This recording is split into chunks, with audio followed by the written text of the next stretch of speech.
તાપી જિલ્લાના વ્યારા શહેરના મિશન નાકા નજીકથી કોંગ્રેસના ધારાસભ્ય અનંત પટેલની હાજરીમાં નર્સિંગ કોલેજની વિદ્યાર્થીનીઓ દ્વારા રેલી કાઢવામાં આવી હતી, જેમાં પોસ્ટ મેટ્રિક શિષ્યવૃત્તિ બંધ કરવાનો નિર્ણય અંગે વિરોધ કરી આવેદન આપવામાં આવ્યું હતું। તાપી જિલ્લાના વ્યારા શહેરના મિશન નાકા નજીકથી ખાનગી નર્સિંગ કોલેજના વિદ્યાર્થીઓ દ્વારા મોટી સંખ્યામાં ભેગા મળી રેલી કાઢવામાં આવી હતી। જે રેલીમાં કોંગ્રેસના ધારાસભ્ય અનંત પટેલ સહિત કોંગી આગેવાનો જોડાયા હતા, જેમાં સરકાર દ્વારા પોસ્ટ મેટ્રિક શિષ્યવૃત્તિ બંધ કરવાનો જે નિર્ણય કરાયો છે, જેનો વિરોધ કરવામાં આવ્યો હતો। બાદમાં સેવા સદન ખાતે જઈ ધરણા કરી કલેક્ટરને આવેદનપત્ર આપી રજૂઆત કરવામાં આવી હતી।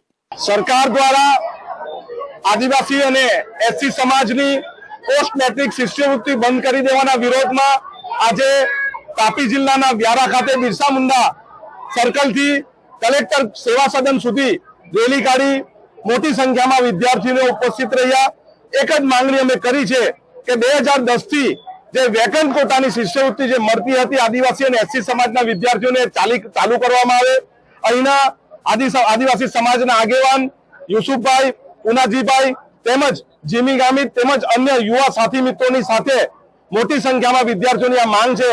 જો અમારી માંગ ન સ્વીકારવામાં આવશે તો 26મી તારીખનો મુખ્યમંત્રીનો રાજ્ય કક્ષાનો જે કાર્યક્રમ છે એ કાર્યક્રમમાં અમારા વિદ્યાર્થીઓ સપરિવાર પહોંચશે અને પોતાની માંગણી અને લાગણીની વાતો કરશે।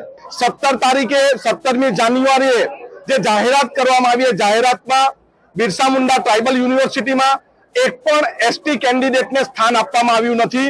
અમે એનો પણ વિરોધ કરીએ છીએ, પરંતુ સરકાર ધીમે ધીમે આદિવાસીનું પત્તું દરેક વસ્તુમાંથી કાઢી નાખવા માંગે છે અને આદિવાસી સમાજને અંધાર યુગમાં મોકલી દેવા માંગે છે। એવું લાગે છે વિદ્યાર્થીઓને જે કષ્ટ થાય છે, શિષ્યવૃત્તિના કારણે ભણી રહ્યા છે, એની શિષ્યવૃત્તિ કાપીને એને ફરી પાછા અભણ, અશિક્ષિત અને વ્યવસાય વગરના રાખવા માંગે છે। ને અમને અમારા હક માટે અમે લડવા આવ્યા છે, તો અમને સ્કોલરશિપ મળવી જોઈએ, અમારો અધિકાર છે, તો અમને હક પ્રમાણે અમને બધું મળવું જોઈએ। અમારા હકની સ્કોલરશિપ અમને મળવી જોઈએ।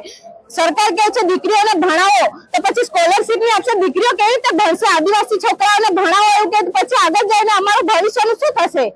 શું માંગ છે તમારી? અમારી એટલી જ માંગ છે કે અમને સ્કોલરશિપ મળવી જોઈએ, અમારો હક છે તો અમને સ્કોલરશિપ મળવા જોઈએ। અમારા ભવિષ્યનું વિચારીને સરકાર અમને આપવું જોઈએ સ્કોલરશિપ।